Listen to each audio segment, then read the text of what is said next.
slowly got up from his chair, big, thick-fingered hands clenching into fists.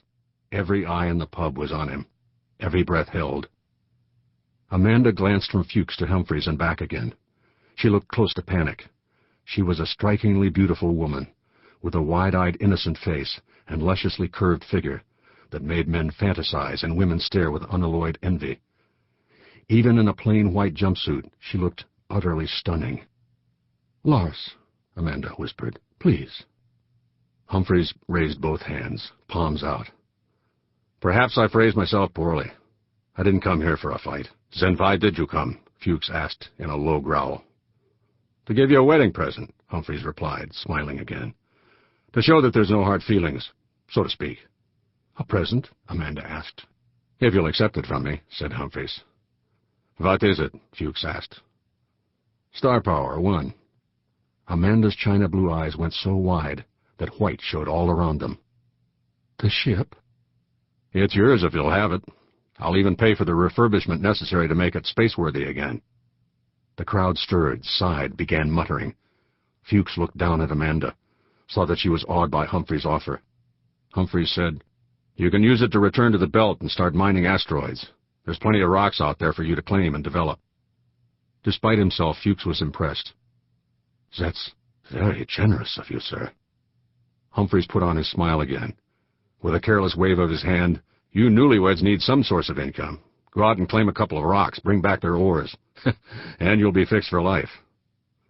"Very generous," Fuchs muttered. Humphries put out his hand. Fuchs hesitated a moment, then gripped it in his heavy paw, engulfing it, actually. "Thank you, Mr. Humphries," he said, pumping Humphries' arm vigorously.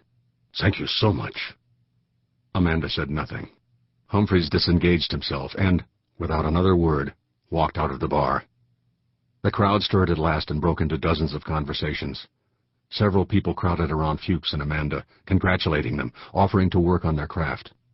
The Pelican's proprietor declared drinks on the house, and there was a general rush toward the bar. Pancho Lane, though, sidled through the crowd and out the door into the tunnel, where Humphries was walking alone toward the power stairs that led down to his mansion at Seleni's lowest level. In a few long-legged lunar strides, she caught up to him. "I thought they threw you out of Selene," she said. Humphries had to look up at her. Pancho was lean and lanky, her skin a light mocha, not much darker than a white woman would get in the burning sunshine of her native West Texas. She kept her hair cropped close, a tight, dark skullcap of ringlets. He made a sour face. "My lawyers are working on an appeal. They can't exile me without due process. And that could take years, huh? At the very least." Pancho would have gladly stuffed him into a rocket and fired him off to Pluto. Humphries had sabotaged Star Power 1 on its first, and so far only, mission to the belt. Dan Randolph had died because of him. It took an effort of will for her to control her temper. As calmly as she could manage, Pancho said, "You were pretty damn generous back there." "A gesture to true love," he replied, without slowing his pace. "Yeah, sure." Pancho easily matched his stride. "What else?" "For one thing, that spacecraft ain't yours to give away. It belongs to belonged," Humphries snapped. Past tense. "We wrote it off the books." "Wrote it off? When? How in hell can you do that?" Humphries actually laughed. "You see, Ms. Director, there are a few tricks to being on the board that a grease monkey like you doesn't know about." "I guess," Pancho admitted. "But I'll learn 'em." "Of course you will." Pancho was newly elected to the board of directors of Astro Manufacturing over Humphries's stern opposition. It had been Dan Randolph's dying wish. "So, we've written off Star Power 1 after just one flight." "It's already obsolescent," said Humphries. "The ship proved the fusion drive technology. Now we can build better spacecraft, specifically designed for asteroid mining. And you get to play Santa Claus for Amanda and Lars." Humphries shrugged. The two of them walked along the nearly empty tunnel until they came to the power stairs leading downward.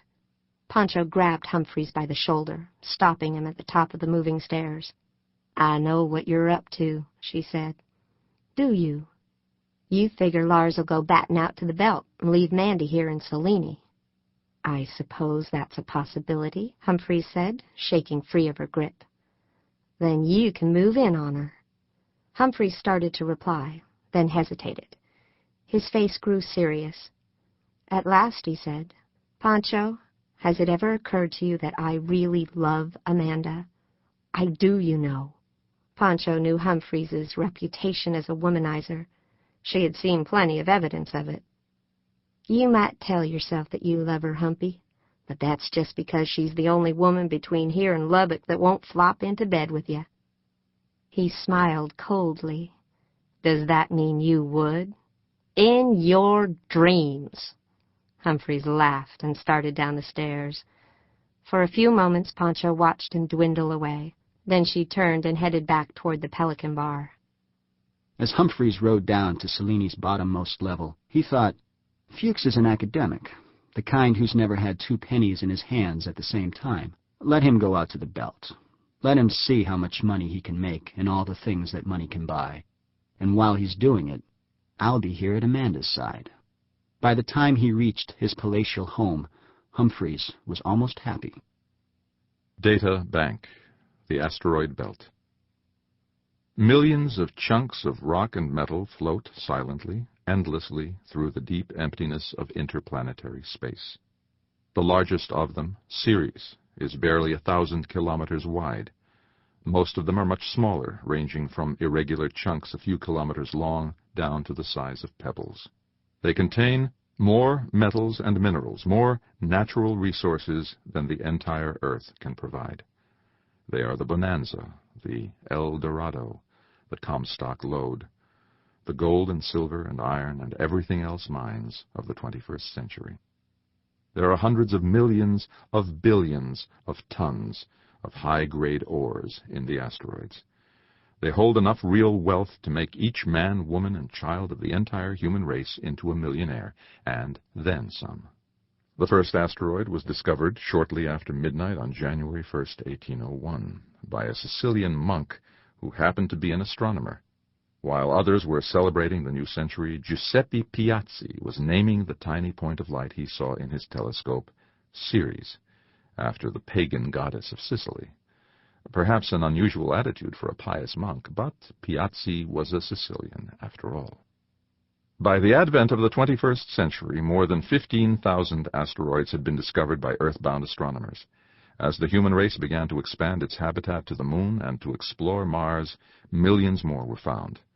Technically, they are planetoids, little planets, chunks of rock and metal floating in the dark void of space, leftovers from the creation of the Sun and planets some 4.5 billion years ago. Piazzi correctly referred to them as planetoids, but in 1802, William Herschel, who had earlier discovered the giant planet Uranus, called them asteroids, because in the telescope their pinpoints of light looked like stars rather than the disks of planets. Piazzi was correct, but Herschel was far more famous and influential. We call them asteroids to this day. Several hundred of the asteroids are in orbits that near the Earth, but by far most of them circle around the Sun in a broad swath in deep space between the orbits of Mars and giant Jupiter. This asteroid belt is centered more than 600 million kilometers from Earth, 4 times farther from the Sun than our home world. Although this region is called the asteroid belt, the asteroids are not strewn so thickly that they represent a hazard to space navigation. Far from it. The so-called belt is a region of vast emptiness, dark and lonely, and very far from human civilization. Until the invention of the Duncan fusion drive, the asteroid belt was too far from the Earth-Moon system to be of economic value.